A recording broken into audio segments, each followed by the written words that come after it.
एक बार की बात है। अली नाम का एक दर्जी था।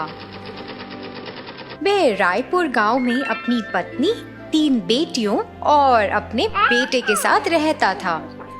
घर का काम पूरा करने के बाद अली की पत्नी उसकी सिलाई की दुकान पर जाती थी। उसकी 3 बेटियों समीरा, सिमरन और सोनिया की उम्र में 2-2 वर्ष का अंतर था। वे हमेशा एक दूसरे की बातें मानती थीं।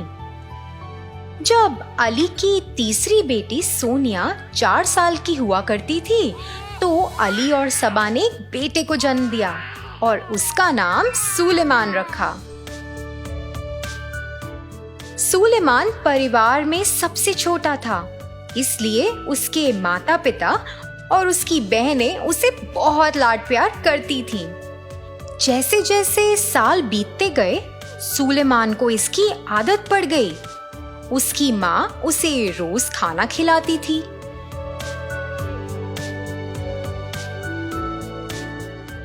सिमरन और सोनिया उसे पढ़ाते थे और उसका काम भी करते थे। दर्जी की दुकान पर काम खत्म करने के बाद अली अपना समय अपने बेटे के साथ खेलने में बिताते थे। दिन के अंत में समीरा उसे सुलाया करती थी, क्योंकि बचपन से ही उसे इतना लाड प्यार मिला था। वह कभी भी घर का काम नहीं करता था, लेकिन वह दोस्तों के साथ घर से बाहर अपना समय बिताता था और उसे दूसरों की मदद करने की आदत लगती गई। जैसे जैसे कुछ साल बीतते गए, अली की सभी 3 बेटियों की शादी हो गई। अली और उसकी पत्नी को एक उम्मीद थी कि सुलेमान जिम्मेदार बनेगा और घरेलू कामों में और दर्जी की दुकान के कामों में उनकी मदद करेगा। हालांकि घर की जिम्मेदारियों को निभाने के लिए सुलेमान अब तैयार था, फिर भी उन्होंने उसे परेशान नहीं किया। एक दिन जब सुलेमान अपने दोस्तों के साथ अपना समय गुजार रहा था, उसका एक दोस्त शोएब उसकी तरफ दौड़ता हुआ आया। दोस्तों, मेरी मौसी की घर की स्थिति बहुत खराब हो गई है। उनके पास ना खाने के लिए कुछ है और ना ही पहनने के लिए अच्छे कपड़े हैं। मुझे लगता है कि हम सभी को उनकी मदद करनी चाहिए। सुनो दोस्त, मुझे तो स्वयं ही सहायता की आवश्यकता है। मैं तुम्हारे लिए क्या कर सकता हूँ यार? एक दोस्त ने ऐसा कहा और वहां से निकल गया। अरे यार, मुझे डर है, अगर मेरे पिताजी को इसके बारे में पता चल गया तो पता नहीं क्या होगा। क्षमा करो, मैं ऐसा नहीं कर सकता। दूसरे दोस्त ने ऐसा कहा और वो भी वहां से निकल गया। शोएब, चिंता मत करो, साथ चलो। सुलेमान ने ऐसा कहा और उसे अपने घर ले गया। उसने उसे कुछ खाना दिया और कुछ कपड़े भी दिए। सुलेमान के माता पिता यह सब देख रहे थे।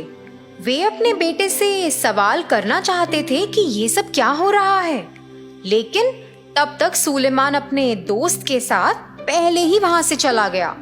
सुलेमान हर बार किसी नए व्यक्ति के साथ इस मदद करने की आदत को दोहराता रहा। वह बस अपने दोस्तों के साथ अपना समय बिताता था और कभी भी अपने माता पिता के साथ समय बिताने के बारे में उसने सोचा ही नहीं। हर दिन जब सुलेमान घर लौटता था, उसके माता पिता ने उसे कई बार समझाने की कोशिश की, लेकिन सुलेमान ने कभी भी इस बात पर गौर नहीं किया।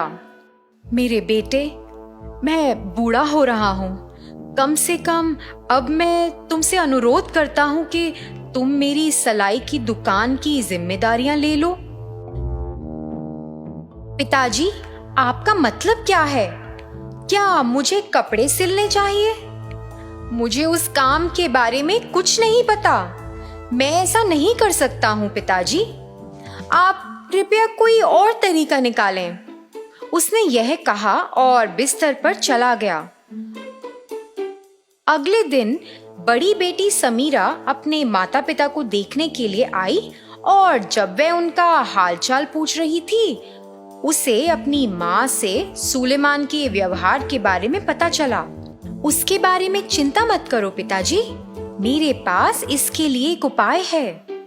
वह अपने माता पिता को अपने साथ ले गई और अपने भाई को एक पत्र लिखा जिसमें उसे पता चला कि वह उन्हें उत्सव के लिए ले जा रही है। यह पत्र दरवाजे के ताले पर रखा हुआ था। जब सुलेमान घर लौटा, उसने उस पत्र को देखा जो दरवाजे से लगा हुआ था। उसने उसे उठाया और पढ़ना शुरू किया, मगर उसे तो कोई परवाह ही नहीं हुई। मगर एक दिन फिर उसे महसूस हुआ कि उसके पास रोज की तरह घर पर माँ नहीं है उसे खिलाने के लिए। घर आते ही उससे बात करने के लिए पिता भी नहीं है। उसे पैसे देने के लिए दुकान में पिता बैठे ही नहीं है। हर दिन जब तक वह घर आता तो घर सुनसान और अकेला दिखता। उसे घर आने का मन ही नहीं कर रहा था। जैसे ही सुलेमान अपने घर के बाहर बैठा, उसने देखा कि एक बूढ़ा जोड़ा सड़क से जा रहा है। वे बहुत कमजोर लग रहे थे।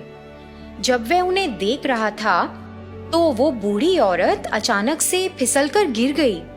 सुलेमान तुरंत मदद के लिए उनके पास पहुंचा। आप इतने कमजोर हैं, इस हालत में आप कहाँ जा रहे हैं? हमारा एक लौता बेटा है, उसने भी हमें छोड़ दिया है। हम नहीं जानते कि कहाँ जाना है और हम बस दर दर भटक रहे हैं। सुलेमान ने उस बूढ़े जोड़े की बातों को सुना और अचानक अपने माता पिता और उनके साथ व्यवहार करने के तरीके को याद किया। उसे अपने माता पिता के प्रति व्यवहार की गलती का एहसास हुआ। उसने तुरंत अपने दोस्त शोहिब को फोन लगाया, जिसके पास एक रिक्शा है, और उसे वो बूढ़े जोड़े को छोड़ने के लिए कहा। दूसरे दिन सुबह जब अली और उसकी पत्नी यात्रा से घर वापस आ रहे थे, सुलेमान बहुत खुश था और जब वह आई तो वह उनकी ओर दौड़ा और उन्हें गले लगा लिया। वहां से सुलेमान को अपने कर्तव्यों का एहसास हुआ और उसने अपने पिता की सलाई की दुकान में काम करना शुरू कर दिया और घर की जरूरतों को भी वह खुद ही पूरा करता था। उसने अपनी माँ के साथ भी समय बिताना शुरू किया। फिर कुछ दिनों के बाद तीनों बेटियां अपने माता पिता से मिलने आईं। उनमें से बड़ी बेटी समीरा अपने भाई के बदलाव को देखकर बहुत खुश हुई और कि उसके समाधान ने उसके भाई के व्यवहार को बदलने में मदद की है।